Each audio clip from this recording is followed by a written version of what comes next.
Qu'est-ce qu'un robot? Quelle définition est-ce que vous donneriez à ce terme? Est-ce qu'il y a une définition exacte? Ben, c'est très très difficile de donner une définition qui permet de vraiment distinguer ce qui est un robot de ce qui n'est pas. Commençons avec quelques exemples. Le robot ménager, c'est un appareil de cuisine à usage multiple. Est-ce que c'est un robot? Moi, j'ai beaucoup de peine à l'appeler comme ça, même si c'est un terme d'usage commun. D'autre part, est-ce qu'un avion en mode autopilote, est-ce que c'est un robot? Moi, dans ce cas, j'aurais plutôt tendance à répondre oui.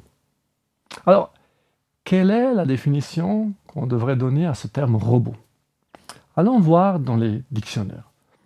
Dans le Larousse en ligne, on trouve dans les œuvres de science-fiction, machine à l'aspect humain, capable de se mouvoir, d'exécuter des opérations et de parler. Heureusement là, ils ont précisé que c'est de la science-fiction, et encore, si vous prenez R2D2, le petit robot sympathique de la guerre des étoiles, il n'a pas d'aspect humain. Plus loin, toujours dans le Larousse en ligne, on trouve appareil automatique capable de manipuler des objets ou d'exécuter des opérations selon un programme fixe, modifiable ou adaptable. Ok pour le début, c'est un appareil. Mais tout de suite, on dit capable de manipuler des objets. Mon avion ne manipule rien, le robot aspirateur ou la voiture autonome non plus.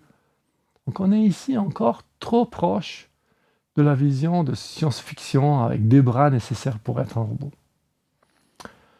Dans un tout autre contexte, cette fois informatique, on utilise aussi le mot robot, mais cette fois pour définir des logiciels qui se déplacent virtuellement sur Internet et qui manipulent, eux, que des données. Combien de fois vous avez cliqué sur un site la coche « Je ne suis pas un robot » Là, on vous demande de confirmer que vous n'êtes pas un agent logiciel qui vient juste se balader sur le site pour récolter des données. Ce n'est pas du tout le type de robot dont on parle ici. La définition que j'ai pu trouver sur Wikipédia est la suivante. Un robot est un dispositif mécatronique, alliant mécanique, électronique et informatique, conçu pour accomplir automatiquement des tâches imitant ou reproduisant dans un domaine précis des actions humaines. Pourtant, un robot envoyé sur Mars ou un drone ne reproduisent pas des actions humaines. Ils les étendent à des nouveaux domaines. Et reproduire des actions humaines ne nécessite pas des robots.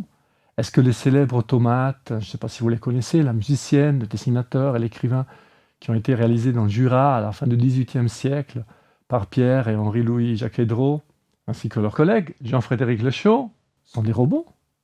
Ils reproduisent des actions humaines, mais ce sont des simples automates, pas des robots. C'est donc quoi qui fait un robot et pas un simple automate? En quoi un automate est simple? Un automate est souvent programmable. Les automates du XVIIIe siècle l'étaient déjà. Mais l'automate n'interagit pas avec son environnement. Un automate répète stupidement une suite d'actions de façon automatique, justement. Pourquoi cela? Parce qu'un automate n'a généralement pas de capteur, ou on a des très simples. Un robot, lui, interagit avec son environnement et est capable de s'adapter aux situations qu'il rencontre. C'est le cas de la voiture autonome, de l'aspirateur ou de l'avion en mode pilote automatique, qui lui ajuste son vol en fonction des vents. Et de plus en plus, le robot est aussi capable d'apprendre à partir d'un grand nombre d'exemples. C'est ce que permet désormais l'intelligence artificielle. Les tâches que fait un robot sont donc plus complexes que celles que réalise un automate.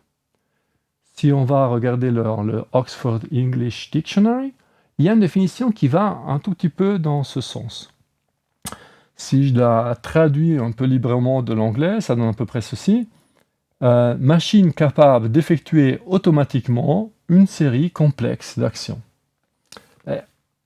Toute la nuance ici réside dans le terme complexe. C'est quoi une série complexe d'actions? La réponse est dans ce qu'on vient de dire avant.